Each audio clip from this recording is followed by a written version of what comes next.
Dimensional analysis. Well, dimensional analysis is a mathematical approach which involves the use of dimension, and dimensional analysis has a broad application even in fluid mechanics, and it can be used to study the factors that affecting fluid motion, and can also be used in modeling also. So some physical quantities and their dimension are given here. We have mass, length, time. These three are fundamental quantities, including temperature. They are all fundamental quantity or basic quantity. We have area, volume, velocity, acceleration, force, discharge, gravity, density, momentum, temperature, angular acceleration, angular velocity, specific weight, power, energy, and torque. We have so many of them actually, but I expect you to know all of these quantities and their dimensions. So these are just physical quantities and these are their dimensions. It's influencing hydraulic phenomena. So we want to consider the forces that are influencing hydraulic phenomena or fluid flow. One of those forces are inertial force. This inertial force is present in all type of fluid flow or fluid problem, and is simply equal to mass times acceleration of the flowing fluid. Another one is the viscous force. It's present in fluid flow where viscosity plays a major role, and it is the product of shear stress due to viscosity times surface area of the flow. Another one is gravity flow, and this is simply gravity force. It is simply present in case of open surface flow. It is the product of mass times acceleration due to gravity. Again, is pressure force. This is the type of force present in pipe flows. It is equal to the product of pressure, intensity, and cross-sectional area of the flowing fluid. And then we have surface tension. It's equal to the product of surface tension and the length of the surface of the flowing fluid. And lastly, we have the elastic force. This is the product of elastic stress and area of the flowing fluid. Dimensionless number. The important dimensionless numbers are the Reynolds number, Froude's number, Euler number, Weber's number, and Mach's number. Let's begin with the very first one now, the Reynolds number. It is the ratio of the inertial force to the viscous force. So we can say that Reynolds number is equal to inertial force over viscous force.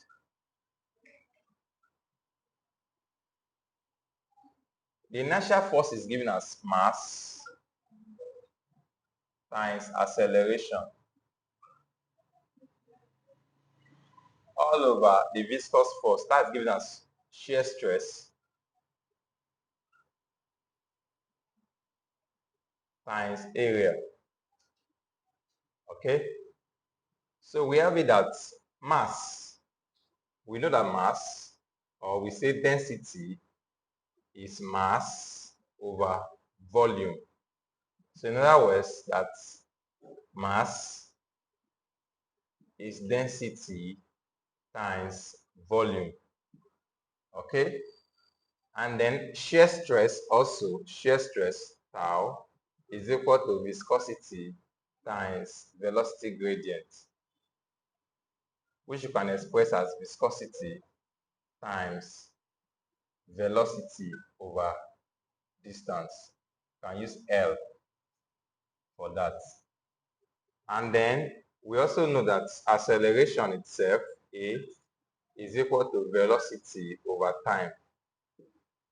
So we have it at Reynolds number. Inputting all of these things to the Reynolds number, we have that this is equal to mass, which is density times volume times velocity over time for acceleration, velocity over time, density times volume, all over shear stress, viscosity times velocity over distance times area.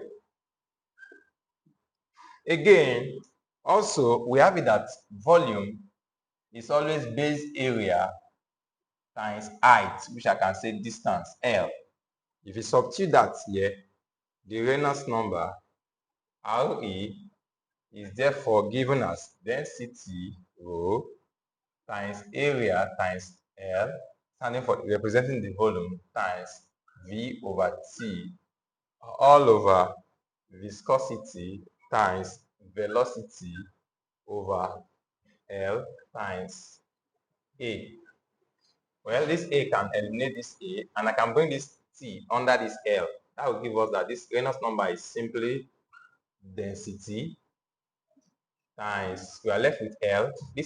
This T comes under it, L over T times V. This L is like distance, what we have here, all over viscosity times velocity over L. So here, L will also eliminate L there. And then this L over T represents velocity. But V is L over T. Then Reynolds number is equal to density times velocity. This L comes up as L, then all over this. So this is our Reynolds number. Also, we have it that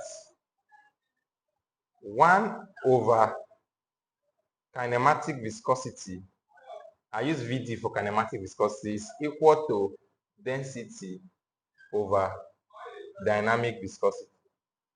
Okay, using this, we then have that Reynolds number now is simply equal to, replacing this now, we are replacing this with 1 over Vd, that will be 1 over dynamic viscosity. So not dynamic, kinematic viscosity times velocity times L. So that will be V, velocity times L over kinematic, where Vd is kinematic viscosity. Quick note. So this is our Reynolds number. So any of this can be used for Reynolds number. That you use this or this. So that's that about that. Also, I'll be deriving the Froude number. The Reynolds number and the Froude number are the only two I would derive. The rest I will just give the. So let's derive the Froude number now. The Froude number is defined as the square root of the ratio of the inertial force and the gravity force. Froude's number, ratio of inertial force over gravity force. Okay, so inertial force is given as mass times acceleration, while gravity force is given as mass times gravity. Okay, we have it that the mass is simply density times volume, and volume is given as area times L. So this will be mass being density times area times L. We have that acceleration as well, A, is given as velocity over T. And then imputing all those things into this relationship, we have that Froude's number is simply equal to square root of mass, which is density times area times L, then multiplied by the acceleration, which is velocity over time. Then all this divided by density times area times L, also then times gravity. So here, density cancel density, area cancel out area. Bring my T here. That will give me the Froude number to be equal to L over T times V over LG. Okay, but we have it that, but L over T is velocity as well. So Froude number simply will be square root of V times V over Lg, which is square root of V square over Lg, and that will be V over square root of Lg. So this is the Froude's number. So let's take the next number now. So we have Euler number. It's defined as the square root of the ratio of the inertial force to the pressure force. So this is the Euler number, where this is pressure and this is density. And then again, we have the Weber's number. It's defined as the square root of the inertial force to the surface tension force. The Weber number is given as velocity over the surface tension, square root of surface tension over, that's the formula for the Weber's number. And lastly, we have the Mach number. It's defined as the square root of the ratio of the inertial force to the elastic force. Mach number is V over C, where C is the speed of sound. Where C is the speed of sound.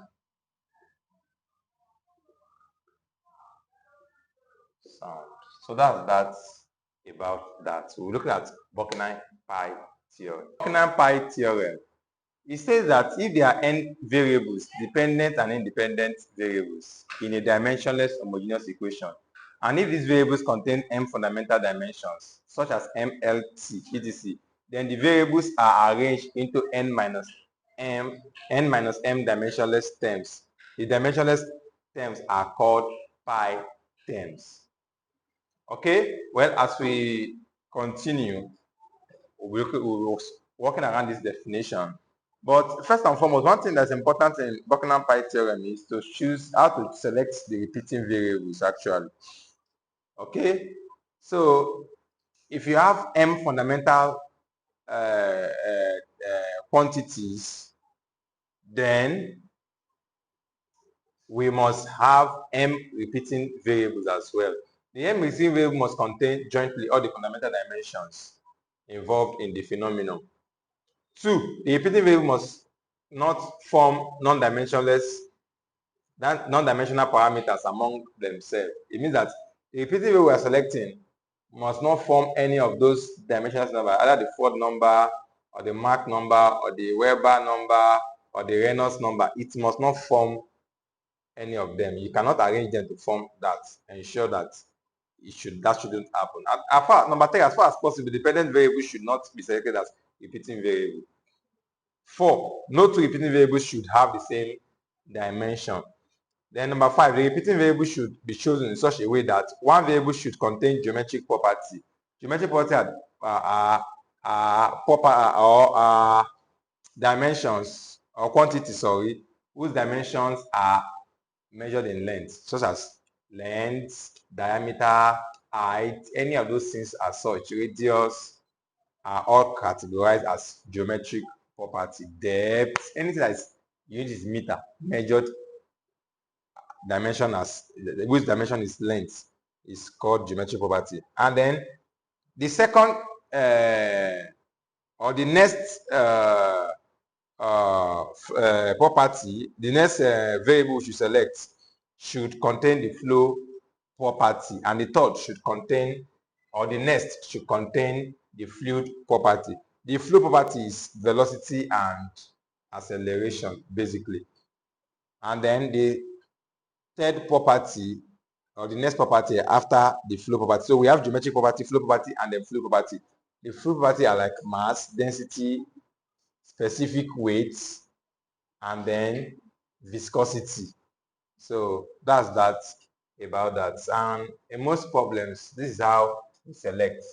Look at this case now. The first one, length, geometric property, velocity, flow property, and then density, which is fluid property. In this case now, diameter is the geometric property, velocity is the flow property, and then density is the fluid property. We can have it in this way also. Length, geometric, velocity, flow, density, fluid, or diameter, velocity, and viscosity, where diameter is geometric, velocity is flow, viscosity is fluid property. So that's that about that. Let's take this question now. Example 1. The resistance R experienced by a partially submerged body depends upon the velocity V, length of the body L, viscosity of the fluid mu, density rho, and gravitational acceleration G. Obtain a dimensionless expression for R. Let's do this now. Okay, so to solve this question, first and foremost, we are told that R depend upon velocity V, okay, and then the length L, and then viscosity mu, and then density rho, and then gravitational acceleration G. Okay, so the next is to say that the problem contains 6 variables: R, V, L, mu, rho, and then G. Now we can say that the number of variables here is 6. Then let's bring out the dimension for each of these now. The resistance R, dimension for R is M. So resistance means force, MLT minus 2. The velocity, dimension of velocity is LT minus 1. The dimension for length is just L. Dimension for viscosity is M, L minus 1, T minus 1. Dimension for density is M, L minus 3. And dimension for acceleration is given as LT minus 2. Okay, so that's that about that. Now, let's get how many fundamental quantities can we see here now? The fundamental quantities we can see here is basically mass, length, and time. That's basically what all we can see here. So that's 3. Meaning that we're going to have 3 repeating variables. So let's select our repeating variables now.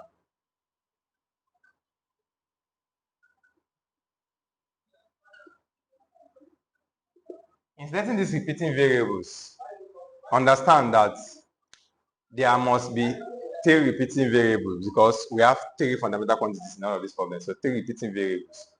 Okay. Again, the repeating variable must not form non-dimensionless parameters, and we'll work with that. As far as possible, I cannot select my dependent. The R is dependent. I will not select it to be part of the repeating variable. So we are left with 5 other quantities to select from. Again, we need to select geometric properties. As we look at this question now, the only geometric property we have here is L.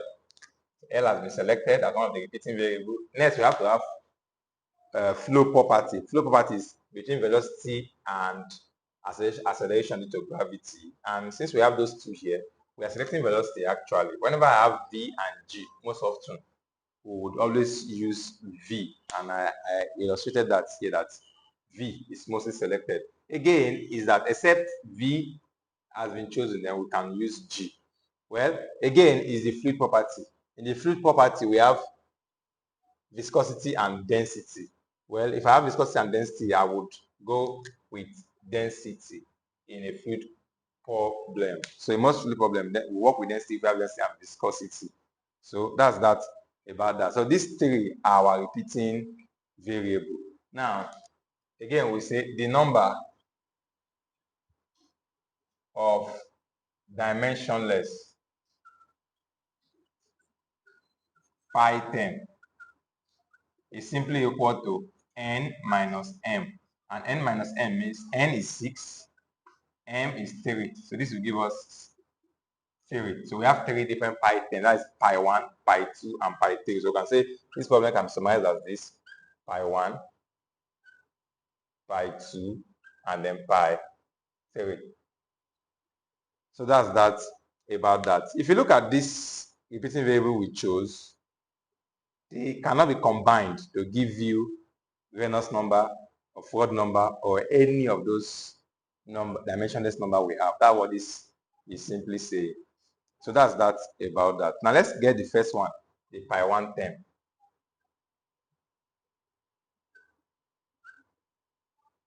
How do we do that? We're going to say pi 1 is equal to We go with the repeating variable first, L raised to power A1, and then V raised to power B1, and then density raised to power C1. Then with one of the remaining variables, we take the dependent variable firstly. So we want to get the value of A1, B1, and then C1. Well, pi is a constant, and because of that, the dimension is dimensionless. So having that in mind, we can therefore say that we can write its dimension for pi to be m raised to power 0, L raised to power 0, and T raised to power 0, right? M raised to power 0, L raised to power 0, and T raised to power 0 is equal to M. The dimension for length is still length, A1, and then velocity is LT minus 1 raised to power B1, and then density is M L minus 3 raised to power C1, then times R. R is MLT minus 2. So this will simply be, again, M raised to power 0, L raised to power 0, T raised to power 0 is equal to L is A1 times, this is L, B1, then again, this is T raised to power minus B1 times M raised to power C1, then L raised to power minus 3C1, then M raised to power 1, L raised to power 1, and T raised to power minus 2. This can be combined. Let's take out the M first. M, this will be C, this, and the power here 1 plus 1.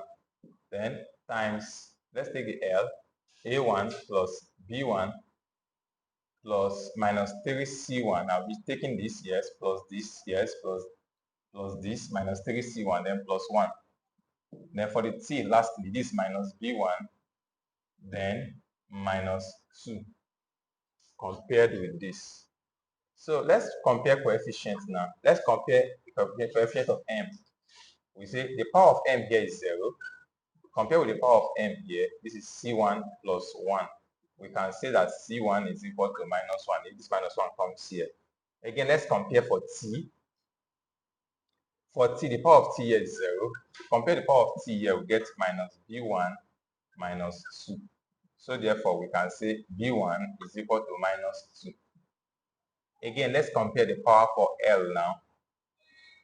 Power is 0. If you compare it with this, we get A1 plus B1 minus 3C1 plus 1.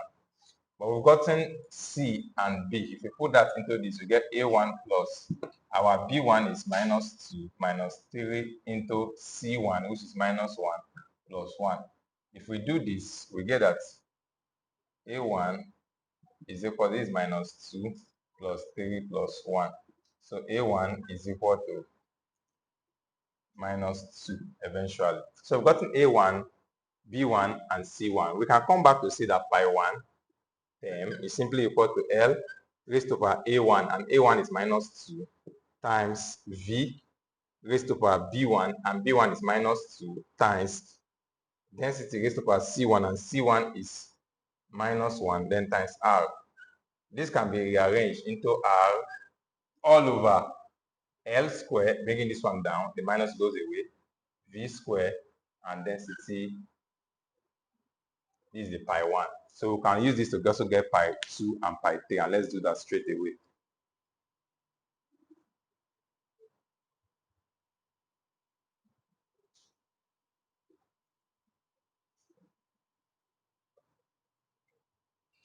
So for the pi 2 term, we have that pi 2 is equal to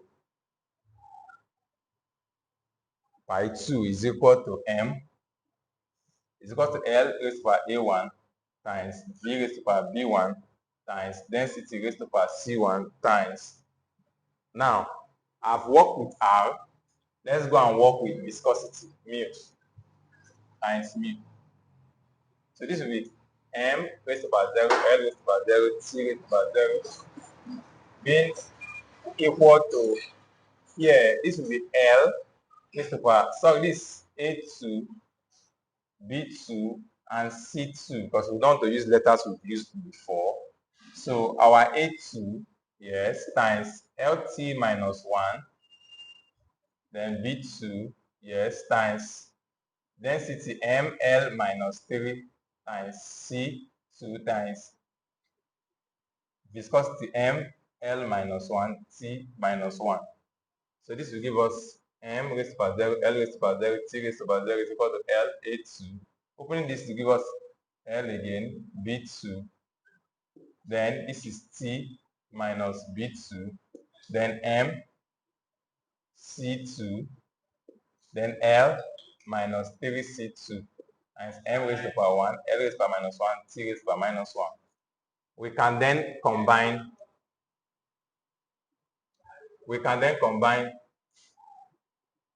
them now. Let's take the M first. This M, C2, yes, then plus 1 in this case, plus 1 here.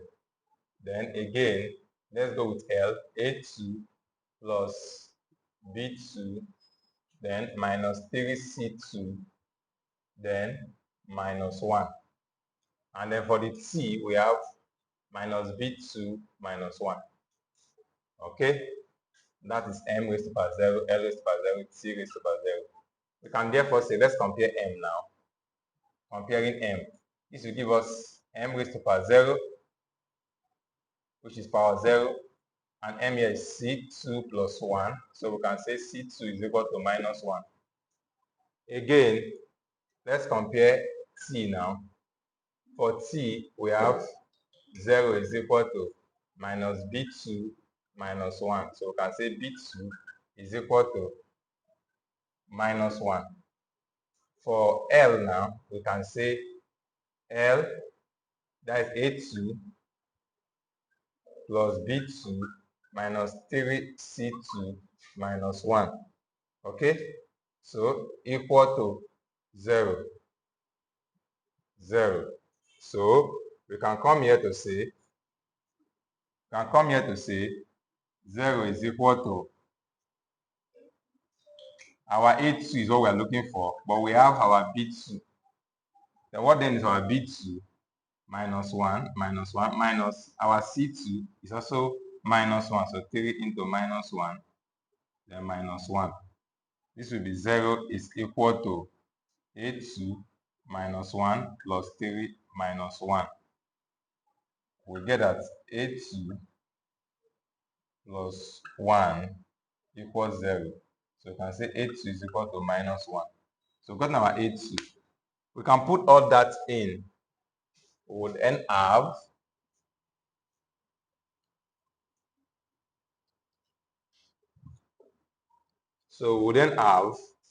our pi 2 term to be equal to, come back here, putting the values now. That will be L, A1 is minus 1, V is minus 1, and then density minus 1 again times the viscosity. So this will simply be pi 2 being equal to viscosity over L, V, and density. That's that about this. This is actually inverse of Reynolds number. Now, the next will be to get the pi 3 term. So to get the pi 3 term, how do we go about this? Well, quite another easy one. We just take that pi 3 is equal to, we've used viscosity, we've used R. The one left that we've not used is the G. So we compare that now. This will simply be L, repeating variable first, raised to power A3, V raised to power B3, and then density raised to power C3 times your G. Okay? Having this now, we'll now say this M raised to power 0, L raised to power 0, T raised to power 0, because pi is dimensionless, is equal to L, dimension for L is L, times velocity, LT minus 1, raised to power B3, times density, which is M, L raised to power minus 3, C3, times LT minus 2. Okay? So this will give us,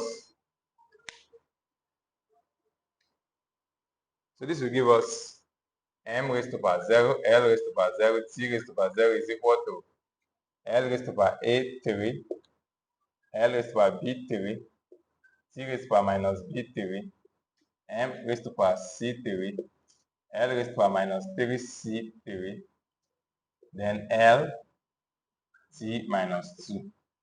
So let's combine the m, the l, and the t. That will be m c3 and then l a3 plus b3 minus 3c3 plus 1, and then t minus b3 minus 2.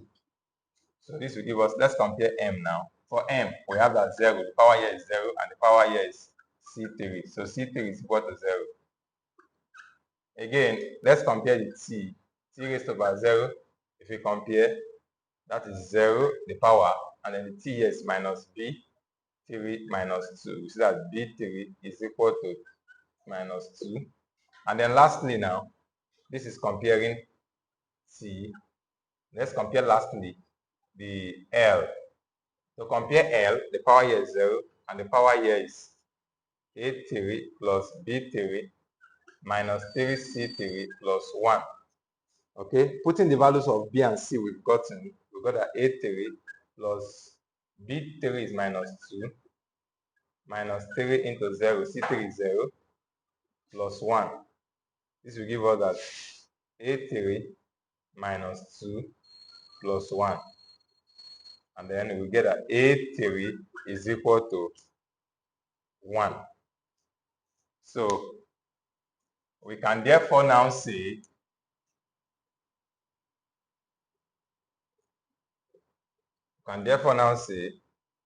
that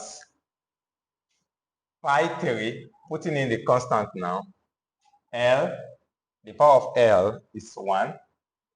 The power of B3, which is velocity, is minus 2. And then the power of density is 0. And then times G. This will die off to give us 1. And we now have Lg over V squared. Actually, this is also under inverse of another dimensionless number. Or square root of this will give us the Froude number. So that's that about that now. We can now say that we have it that the function is depending on pi 1, pi 2, and pi 3, which is equal to 0. So we can now write it like this. Function of our pi 1 give us r over L square, V square, and density, comma, pi 2 give us mu over L, V, and then density, comma, and then pi 3 give us L, G over V square equal to 0. We can as well write it as saying that R over L squared, V squared, and density is simply a function of the remaining pi we got, L, V, and P, or Lg over V squared. Okay? Or we express it like this further. Anywhere you want to stop, it's okay. Function of